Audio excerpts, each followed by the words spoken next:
بسم اللہ الرحمن الرحیم. السلام علیکم ورحمۃ اللہ. Army chief general Asim Munir جیسے ہی انہوں نے امریکہ کا اور پھر اس کے بعد ترکی کا یہ ایک بڑا زبردست قسم کا دورہ تھا، بڑا لمبا دورہ تھا اور بڑی اہم ترین طاقتوں کا دورہ تھا، جس میں پہلا ملک تھا امریکہ، پھر اس کے بعد انہوں نے ترکی کا دورہ کیا. امریکہ میں انہوں نے ڈونلڈ ٹرمپ کے ساتھ ملاقات کی، ترکی میں انہوں نے طیب اردگان کے ساتھ ملاقات کی. ان دونوں کے ساتھ ملاقات کرنے کے بعد وہ واپس پاکستان پہنچے. جیسے ہی پاکستان پہنچے تو پاکستان کے اندر جو انٹرنیشنل سچویشن پیدا ہو چکی ہے اس کے اوپر غور کرنے کے لیے پاکستان میں جو نیشنل سیکیورٹی کمیٹی کی میٹنگ ہے اس کو کال کیا گیا. وزیر اعظم ہاؤس کے اندر، پرائم منسٹر ہاؤس کے اندر اس میٹنگ کو کال کیا گیا. میٹنگ کو بلا کے تو وہاں پر تمام جو ٹاپ ملٹری کمان ہے، جس میں جنرل عاصم بھی موجود تھے، ٹاپ ملٹری کمانڈ تھی، اور اس کے بعد جو سویلینز کی جانب سے جو گورنمنٹ ہے وہ بھی وہاں پر موجود تھی. تو یہ بڑی ہائی لیول ایک میٹنگ کال کی جاتی ہے وزیر اعظم ہاؤس کے اندر. اور یہاں پہ نہ صرف پاکستان کی انٹرنل سچویشن کو ڈسکس کیا گیا، بلکہ جو ایکسٹرنل انٹرنیشنل آپ کے سامنے جو اس وقت ایران، اسرائیل، اور پھر اس کے بعد یہ جو سلسلہ ہے یہ کھل جاتا ہے عرب ممالک کی طرف، تو اس کو ڈسکس کیا گیا. اور پھر 57 اسلامی ممالک کی جانب سے جو عمران خان کی رہائی کی ڈیمانڈ جنرل عاصم کے سامنے رکھی گئی، اور ڈونلڈ ٹرمپ کی جانب سے پاکستان کے انٹرنل معاملات کو بہتر کرنے کے حوالے سے جو فرمائش کی گئی، کنڈیشن رکھی گئی، وہ تمام کی تمام چیزیں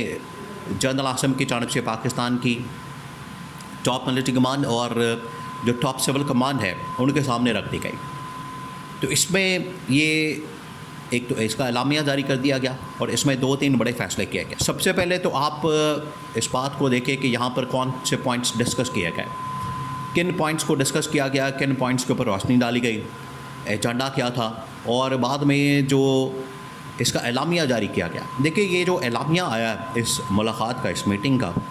وہ تو بڑا کلیئر ہے. اب اس کے اندر جو باتیں کی گئی ہیں اعلامیہ کے اندر، اس کے اندر کافی پوائنٹس ویسے موجود ہیں، اعلامیہ کے اندر کافی باتیں کی گئی ہیں، لیکن جو 3-4 اس کے اندر بڑے پوائنٹس ہیں وہ بڑے ضروری ہیں اور سب سے اہم ہے، اور وہی اصل میں انہی کے اندر ہی پیغام چھپا ہوا ہے، وہی اصل میں اہمیت کے حامل ہے، ان کے اندر اصل پیغام ہے. پہلا پوائنٹ یہ کہ ہم نے انٹرنیشنل سچویشن کو دیکھا، اس کے اوپر غور کیا، اور انٹرنیشنل لیول کے اوپر جو ڈیولپمنٹس ہو رہی ہیں ان کا ہم جائزہ لے رہے ہیں. سب سے پہلے تو اس چیز کو مد نظر رکھا گیا. سیکنڈ، اس کے اندر کہا گیا کہ جو ایران کے اوپر حملہ کیا گیا، اور ایران کے اوپر آپ کو بتائے کہ امریکہ نے حملہ کر دیا، یہ بہت خطرناک اور خوفناک حملہ تھا، بڑا ہی ایک ڈینجرس قسم کا حملہ تھا. ایران کے اوپر جو کیا گیا، ان کی 3 نیوکلیئر سائٹس کے اوپر حملہ کیا گیا. امریکہ نے اپنے طیارے بھیجے، یہاں پر آئے،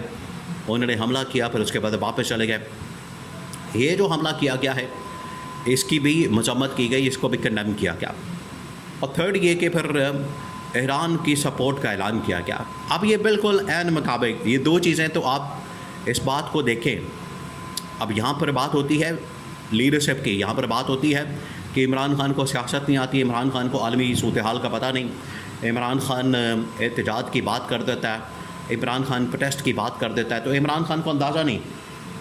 کہ بھائی سچویشن کیا ہے. تو آپ دیکھیں عمران خان کو اتنا پتہ ہے کہ آج جو پوائنٹس ڈسکس ہو رہے ہیں وہ تمام کے تمام وہ پوائنٹس ہیں جو کہ عمران خان پہلے بتا چکا ہے. عمران خان کی جانب سے پہلے ہی وہ پوائنٹس ڈسکس کر لیے گئے ہیں، اور عمران خان نے بتا دیا تھا کہ آپ نے ایران کی سپورٹ کرنی، ایران کی حمایت کرنی، اسرائیل کی مذمت کرنی، اور اسرائیل کو جب تک آپ نہیں للکاریں گے، کم از کم پاکستان تو اس کے ساتھ کھڑا ہو، ایران کے ساتھ اور اسرائیل کے خلاف کھڑا ہو. یہ انہوں نے بتا دیا تھا، انہوں نے کہہ دیا تھا. تو اس میں ایران کی سپورٹ اور اسرائیل کی مذمت کی گئی. یہ دوسرا بڑا پوائنٹ تھا. پھر اس اعلامیہ کے اندر پاکستان کے اندر ہونے والی ڈیولپمنٹس، اکنامک، پولیٹیکل اور سیکیورٹی، اس کے اوپر بھی بات کی گئی. اور سب سے اہم ترین پیغام جو دیا گیا، جس کو اعلامیہ کے اندر مینشن نہیں کیا گیا لیکن بڑے کریڈیبل سورسز کے ذریعے سے، ذرائع کے ذریعے سے اس چیز کو مینشن کر دیا گیا ہے کہ وہاں میٹنگ کے اندر جو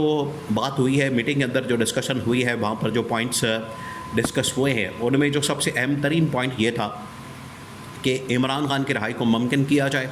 57 اسلامی ممالک کی جانب سے عمران خان کی رہائی کی ڈیمانڈ کی گئی، اور ڈونلڈ ٹرمپ نے بھی اس بات کے اوپر زور دیا کہ جتنا ضروری اس وقت ایران اور اسرائیل کا ایشو بن چکا ہے، اتنا ضروری اس وقت پاکستان میں اسٹیبلٹی کا ایشو ہے، پاکستان میں استحکام کا ایشو ہے،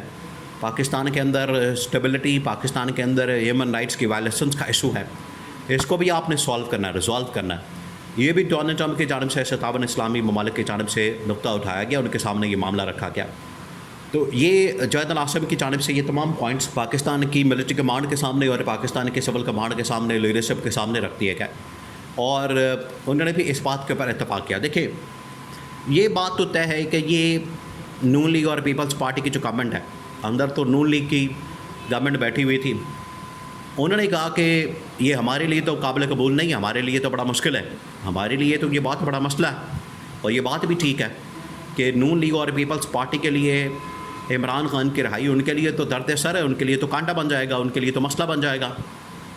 ان کے لیے تو ایشو ہوگا، پرابلم ہوگی